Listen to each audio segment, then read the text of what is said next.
राधे बच्चों, कैसे हो आप लोग। आज मैं आप लोगों को जो घातांक प्रश्नावली से संबंधित प्रश्न हल करने के लिए दिए था उसको हल करवाऊंगा। आप लोगों ने मेरे नंबर पर आंसर पीडीएफ भेजा था, मुझे बहुत खुशी हुई। हाँ, कुछ ही बच्चों के पूरे सवाल सही थे। जिनके सवाल नहीं पूरे सही थे या किसी कारणवश उन्हें नहीं आई तो वो पुनः बार बार वीडियो देखें और उन्हें हल करने का प्रयास करें। आज मैं उस प्रश्न पत्र को हल कराऊंगा ताकि आप कमियों को दूर कर सकें। आइए देखते हैं। जो पहली सवाल थी वो 2/5 के समतुल्य 3 परिमेय संख्याएं लिखनी थी। 2/5 के समतुल्य, तो चाहे जितनी परिमेय संख्याएं लिखना हो, हमने आपको बताया था कुछ भी नहीं करना है, ऊपर नीचे दोनों ही एक ही संख्या से गुणा कर दे। तो अगर 1 से गुणा करेंगे तो यही संख्या आ जाएगी, इसलिए 2 से शुरू करते हैं। अब ये हो जाएगा 2 दूना 4, 5 दूना 10, ये एक संख्या होगी। इसी तरह 2/5 है, ऊपर नीचे एक ही संख्या से हम गुणा करते हैं ये, तो इसके समतुल्य पद में 3 दूना 6 और 5 3 15, तो ये दूसरी समतुल्य पद में संख्या हो गई। अगर तीसरी ज्ञात करना है तो 4 से गुणा कर देंगे। ये लीजिए 4 दूना 8, 5 चौको 20 हो जाएगा। तो इस तरह हम चाहे जितनी परिमेय संख्या है, समतुल्य परिमेय संख्याएं ज्ञात कर सकते हैं।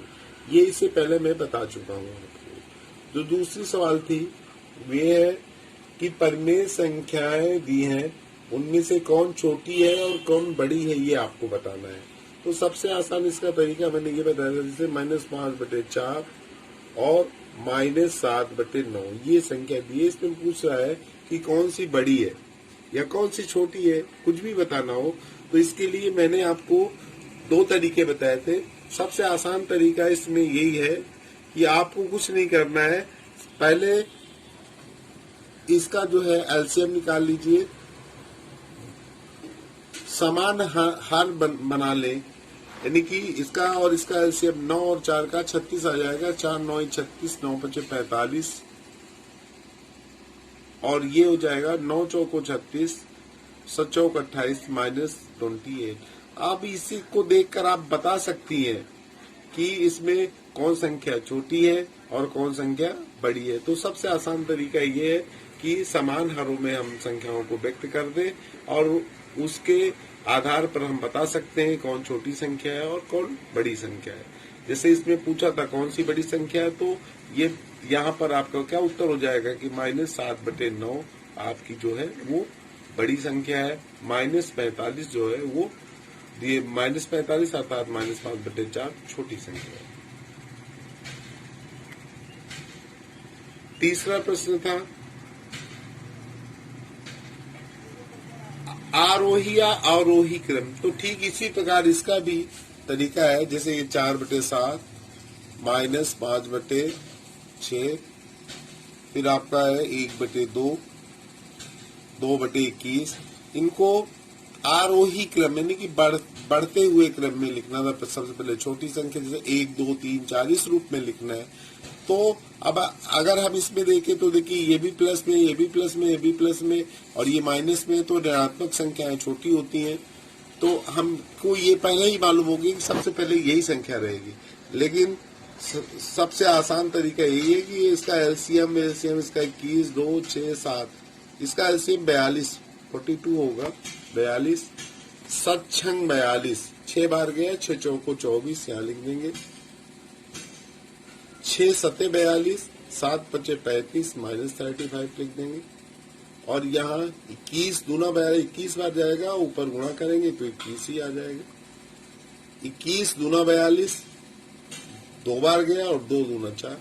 तो अब इसी के आधार पर हम संख्या है आरोही क्रम में लिखना है तो आरोही क्रम में लिख लेंगे, आरोही क्रम में, या अवरोही क्रम चाहे जिस क्रम में लिखना है। आरोही कितना है तो सबसे पहले सबसे छोटी संख्या है, तो सबसे छोटी संख्या आपकी ऋणात्मक संख्या है अर्थात -5/6 लिख देंगे। फिर आपकी कौन सी संख्या हो जाएगी? अब ये धनात्मक संख्या है 24, 21, 4, तो इसमें सबसे छोटी कौन सी है आपकी? 4, तो यानी कि ये है 2/21 लिख देंगे।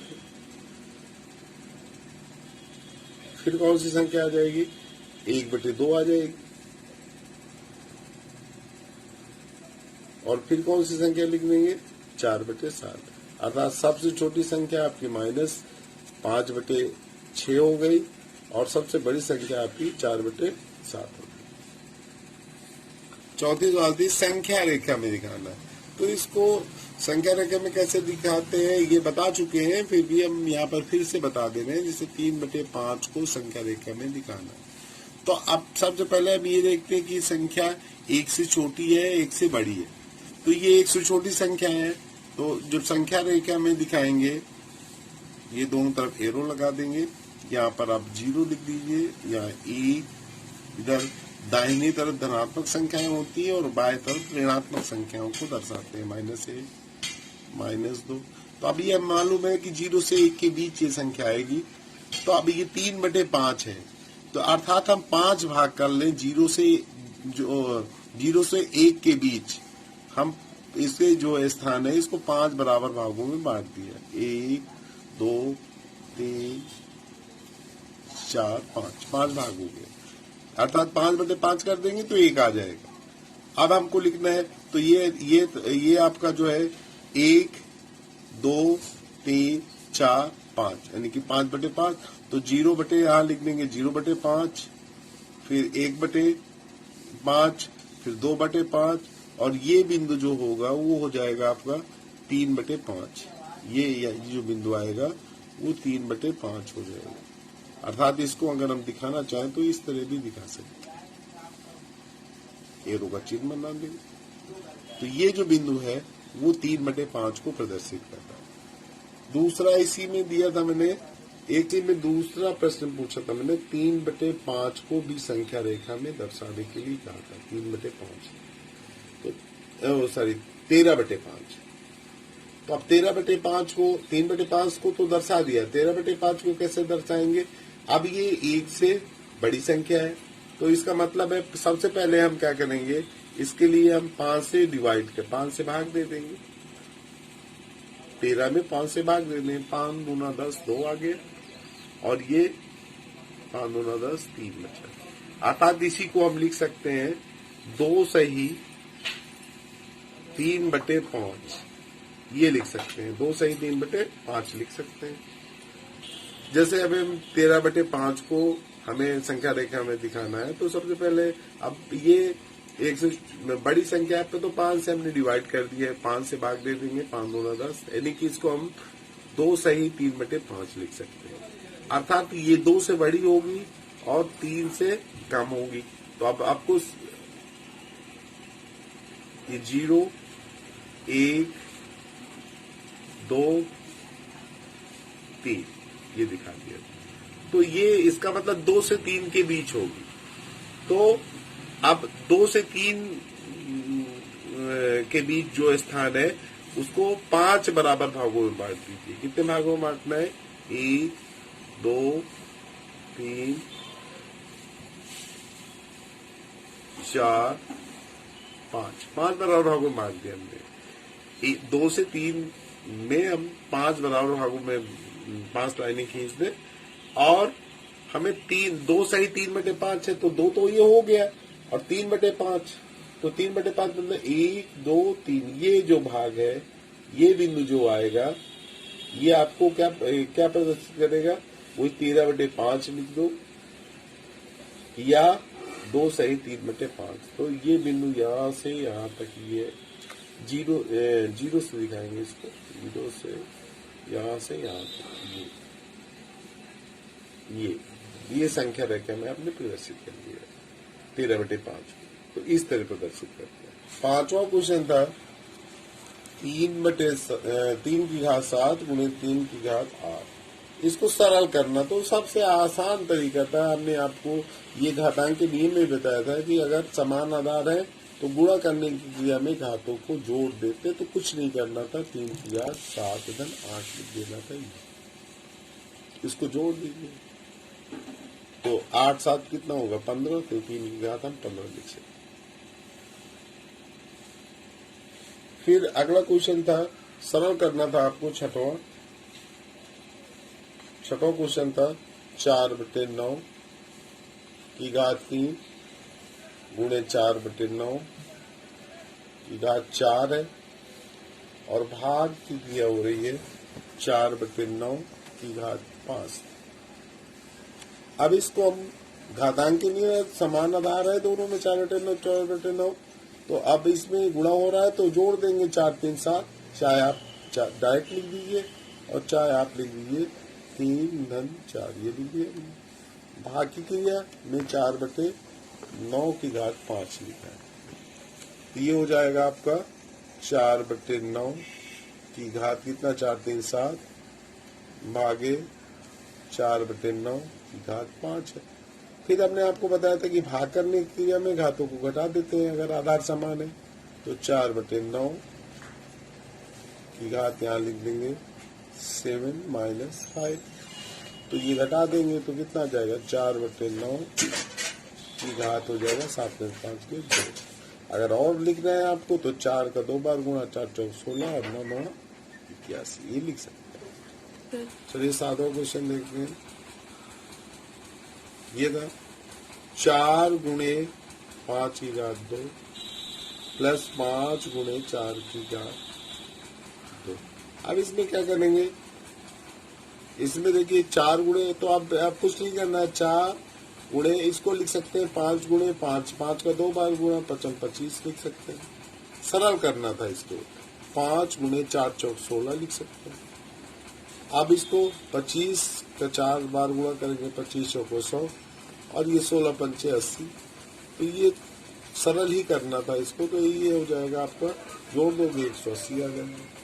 फिर अगला क्वेश्चन था आपका जो 8वां नंबर था, वो था 64/125।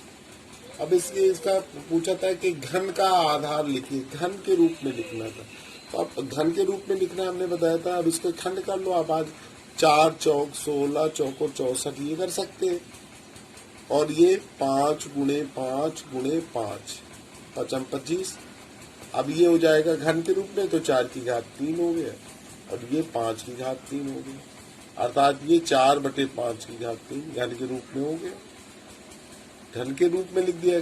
तो इसने पूछा है घन का आधार लिखिए, तो अब इसमें आधार क्या है, किसके ऊपर घात 3 लगी है, तो यहाँ लिख देंगे आधार बराबर आपका 4/5 हो जाएगा, क्योंकि 4/5 के ऊपर घात 3 लिखी।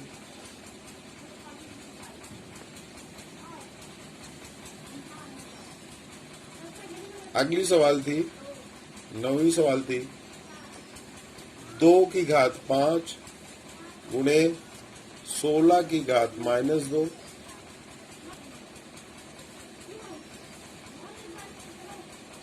या आधार आपका कितना है 4/5 की घात 3 लिख दे, तो आधार क्या हो 4/5, 4/5 आधार अगर लिखना है तो आप 4/5 ही लिखिए। अगली सवाल है 2 की घात 5 गुणे 10 की घात -2 भागे 2 की घात -3 को सरल कीजिए था। तो अब आपको कुछ नहीं करना है, 2 की इसमें क्या कर सकते हैं, 2 की घात 5 लिखा रहने दो, पूरे इसको भी 2 के आधार में व्यक्त करो, 2 दूना 4 दूना 8 दूना 16, अगर 16 के खंड करेंगे तो कितना आ जाएगा 2 गुणे 2 गुणे 2 2 दूना 4 दूना 8 दूना 16, ये लिख सकते हैं। इसके ऊपर घात -2 लिखिए भागे 2 की घात -3। अब इसी को लिख सकते हैं 2 की घात 5, ये क्या बार गुणा है 1 2 3 4 बार, तो 2 की घात 4 लिख सकते हैं, इसके ऊपर घात -2 लगा दीजिए भागे 2 की घात -3 है। अब इसको हम लिखेंगे 2 की घात 5 है गुणे, ये हो जाएगा घात का भी घात है तो घातों का गुणा कर देते हैं, ये घातांक के नियम में बताया था, तो ये हो जाएगा -8 और बटे भी कितना हो जाएगा 2 की घात -3 भाग में 2 की घात -3। तो हमने आपको ये बताया था कि अगर हम भाग वाली संख्या को ऊपर ले जाएंगे, गुणे में ले जाएंगे, तो अगर माइनस में है घात तो प्लस में हो जाएगी, प्लस में है तो माइनस में हो जाएगी। तो यहाँ माइनस में है तो 2 की घात 3 लिख सकते हैं। अब आधार सब में बराबर है, तो हमने बताया था कि घातों को परस्पर क्या करते हैं, जोड़ देते हैं। तो 2 की घात ये 5 है, 5 और यहाँ प्लस का चिन्ह लगा के ब्रैकेट के अंदर माइनस, क्योंकि 2 चिन्ह एक साथ नहीं लगा सकते इसलिए ब्रैकेट लगा देंगे और यहाँ प्लस लिख देंगे। अब ये हो जाएगा 2 की घात 5 माइनस 8 प्लस 3, ऐसे लिख सकते हैं। 5 3 8, तो 2 की घात 8 माइनस 8 लिख देंगे। तो 2 की घात कितना हो जाएगा, 2 की घात 0। और हमने बताया था किसी भी राशि का घातांक 0 तो उसका मान 1 होता है, तो ये 1 हो जाएगा। रुक जाओ, आइए 10वें सवाल देखते हैं। ये 10वीं सवाल इस प्रकार लिखी थी, 3 की घात 0 धन 3 की घात -1 धन 3 की घात -2 को सरल कीजिए। तो आपको ये बता चुके हैं कि किसी भी राशि का घातांक 0 तो उसका मान 1 होता है, तो 1 लीजिए। प्लस अगर ऋणात्मक घात है उसको धनात्मक बनाना है तो उसको बटे में लिख देते हैं, यहाँ 1/3 लिख देंगे, प्लस यहाँ 1/3 की घात 2 लिख देंगे। ये कर सकते हैं, यहाँ लिखेंगे 1/1 लिख लो, प्लस 1/3 और ये 3 का 2 बार गुणा करेंगे 9 आ जाएगा। इसका एलसीएम 9 आएगा, 9 बार गया, 1 का भाग देंगे इसमें, 9 बार गया, ऊपर गुणा कर देंगे तो 9 आ जाएगा। धन 3 तीकर और 3 बार गया, ऊपर गुणा किया 3 आ गया। यहाँ 1 बार गया, ऊपर गुणा किया 1 आ गया। तो ये आपका 13/9 आ गया। 10 9 1 10 3 13/9। चलिए 11वां सवाल देखते हैं। ये लिखा था कि 2.3 × 10 की घात -7 को साधारण संख्या के रूप में लिखिए। तो कुछ नहीं करना, आप इसको साधारण संख्या के रूप में, हमने आपको बताया था कि अगर माइनस घात है तो आप जो है, अगर प्लस है तो दशमलव हम दाईं ओर ले जाते हैं। अब इधर अब किधर ले जाएंगे, बाईं ओर ले जाएंगे। तो 7 स्थान खिसका आप खिसकेगा ये, तो यहाँ लिख देंगे, पहले 2 3 लिख दें।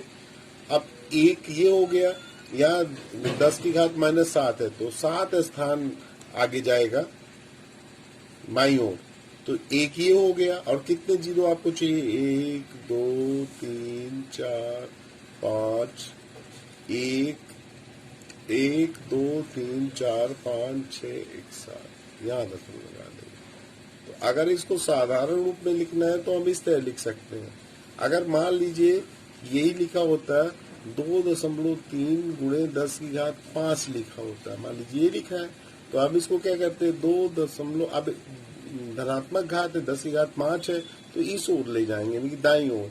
तो कै अंक मतलब ये दशमलव खिसकेगा, ये 5, तो 1 तो यही हो गया, यहाँ पहले हमने 23 लिख दिया, 1 2 3 4 5, या इस तरह समझना है तो इस तरह भी समझ, 2.3 गुणे इसको हम लिख सकते हैं 1 2 3 4 5 0। अब जब गुणा करेंगे 23 से तो ये लिख देंगे 1 2 3 4 5 0, और दशमलव 1 अंक के बाद 1 अंक के बाद लगा देंगे। तो कितना आ जाएगा आपका, 1 2 3 4 5, 1 कट गया, तो बचा कितना आपका, 1 2 3 4, तो ये देखिए 4 अंक।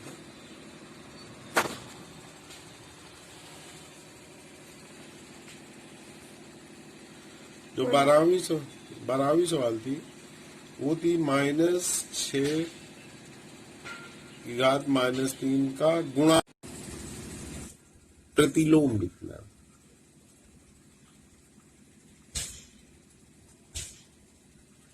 तो अब इसमें गुणात्मक प्रतिलोम का मतलब है कि ऐसी संख्या जिसका गुणा करने पर 1 प्राप्त हो जाए। तो यहाँ लिखा है -6 की घात -3 लिखा है। अब इसका गुणात्मक प्रतिलोम पूछ रहा है तो 1/, ये लिख दो, -6 की घात -3, ये लिख देंगे, क्योंकि ये कट के 1 आ जाएगा। जैसे अब मान लीजिए y का गुणात्मक प्रतिलोम लिखना है, तो यहाँ पर हम लिखेंगे y गुणे 1/y लिखेंगे, क्योंकि गुणा करने में 1 आ जाएगा। तो y का जो गुणात्मक प्रतिलोम हुआ वो क्या हो गया, 1/y हो जाएगा, ये हो जाएगा। y का गुणात्मक 6 है, 6 का गुणात्मक मतलब 1/6 हो जाएगा। 1/6 का अगर पूछता है तो कितना हो जाएगा, 6 हो जाएगा, क्योंकि 1। तो इस तरह मतलब ऐसी संख्या जिसका गुणा करने से एक प्राप्त हो जाए वो गुणात्मक प्रतिलोम कहलाता है। जैसे अगला क्वेश्चन था आपका, जो नंबर है ये 13वां नंबर होगा, -1/6। तो मैंने ये बताया था कि अगर जो घातांक है, जो घात में संख्या है वो सम है तो क्या आएगा, सम है तो धनात्मक आएगा। विषम संख्या है अर्थात अगर हम इसको इस तरह लिख दें -1/n, अगर n सम संख्या है तो धनात्मक चिन्ह लगाएंगे। भाई एक का चार्ज जितनी बार गुणा करो एक ही आएगा तो एक लिख देंगे। अब हमको ये देखना है कि ये सम संख्या है कि विषम संख्या है, तो ये सम संख्या है इसलिए प्लस में आएगा। अगर ये -1/5 लिखा होता तो या -1 लिख देते, क्योंकि 1 का 5 बार गुणा करोगे तो 5 एक ही आएगा, चाहे 100 बार गुणा करो एक ही आएगा। और यहाँ विषम है, n की जगह n के स्थान पे विषम संख्या है इसलिए ऋणात्मक आएगा। अब मानक रूप में लिखना है। जब मान लीजिए 64 1 2 3 4 5 0 है, मान लीजिए इकाई दाएं सैकड़ा, 1000 10,000 लाख 10 लाख, यानी कि आपका हो गया 64 लाख। अब इसको मानक रूप में लिखना है तो मानक रूप में लिखना आपको बताया था, अगर नहीं बताया तब अगर नहीं याद है आपको तो जान लीजिए कि हम दशमलव एक अंक के बाद लगाते हैं, यानी कि 6.4 लिख देंगे। अब दशमलव अगर कहीं नहीं है तो लास्ट में होता है, कै अंक ले आए, 1 2 3 4 5 6 अंक इसका है तो 10⁻6 लगेगा। तो ये इसका मानक रूप हो गया।